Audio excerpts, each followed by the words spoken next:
ശബരിമല സ്വർണ്ണപ്പാളി വിവാദത്തിൽ ഹൈക്കോടതി നിശ്ചയിച്ച പ്രത്യേക അന്വേഷണ സംഘത്തിന് മുന്നിൽ മാതൃഭൂമി ന്യൂസ് ദാ ഒരു തെളിവ് കൂടി സമർപ്പിക്കുകയാണ്. 2019 കൊടുത്തത് ചെമ്പ് പാളിയല്ല സ്വർണമായിരുന്നുവെന്ന് അന്നത്തെ പ്രസിഡന്റ് എ പത്മകുമാറിന് അറിയാമായിരുന്നുവെന്ന തെളിവാണ് പുറത്തുവിടുന്നത്. നിങ്ങളിത് കാണണം.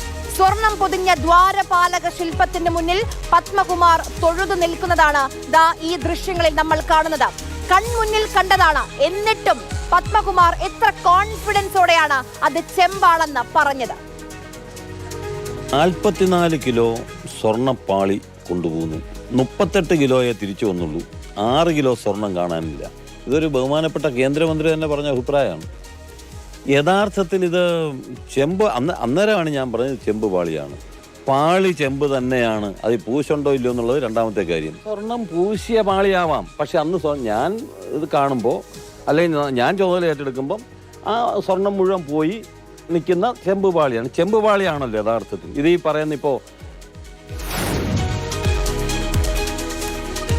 എന്ത് പരിശോധന നടത്തിയാണ് പത്മകുമാർ അത് ചെമ്പാണെന്ന് പറഞ്ഞത്? അറിയില്ല. പ്രത്യേക അന്വേഷണ സംഘം കണ്ടെത്തുമായിരിക്കും.